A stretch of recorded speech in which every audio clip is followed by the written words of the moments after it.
আসসালামু আলাইকুম। আজকে আমি বানিয়ে দেখাবো চিকেন চাউমিন। এখানে চিকেন নিয়ে নিয়েছি 300 গ্রাম। দিয়ে দিচ্ছি black pepper, soya sauce, tomato sauce, লবণ, চিলি ফ্লেক্স, কর্নফ্লাওয়ার, একটা ডিম দিয়ে 30 মিনিটের জন্য ম্যারিনেট করে রেখে দিব।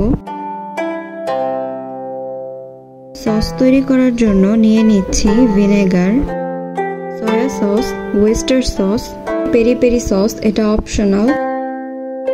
দিয়ে দিচ্ছি টমেটো সস, চিলি ফ্লেক্স, চিনি আর মেয়োনিজ দিয়ে সাইডে রেখে দিব।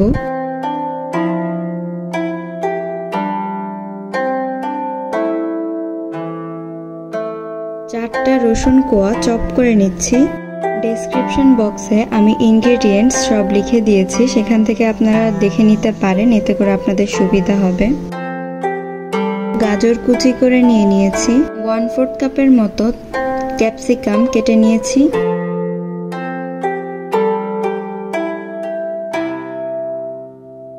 দুই প্যাকেট নুডলস ইউজ করব, এজন্য 2টা মশলা নিয়ে নিচ্ছি।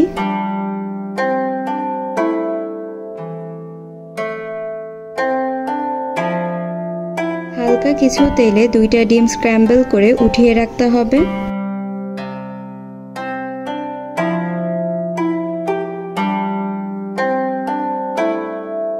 রসুন কুচিগুলোকে গোল্ডেন ব্রাউন করে ভেজে নিব। এখন দিয়ে দিচ্ছি কুচি করে রাখা পেঁয়াজ, দিয়ে দিচ্ছি গাজর,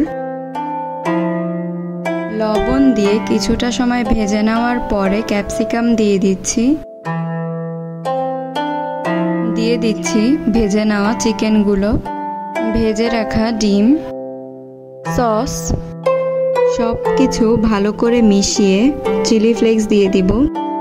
দিয়ে দিচ্ছি ম্যাগি মশলা,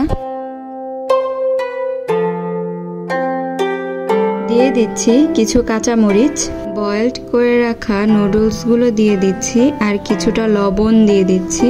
এখন জাস্ট কিছুটা দুধ দিয়ে 2-3 মিনিটের জন্য কুক করে নিলেই আমাদের চিকেন চাউমিন রেডি। আমার লাস্ট ক্লিপটা ভিডিও করতে মনে ছিল না, যার কারণে আমি শুধু ছবিটা অ্যাটাচ করে দিলাম। ছবি দেখেই নিশ্চয়ই বুঝতে পারছেন চাউমিনটা কতটা ইয়াম্মি হয়েছে। আপনাদের কাছে কেমন লাগলো আমাকে জানাবেন। আজকের মতো বিদায় নিচ্ছি। আল্লাহ হাফেজ।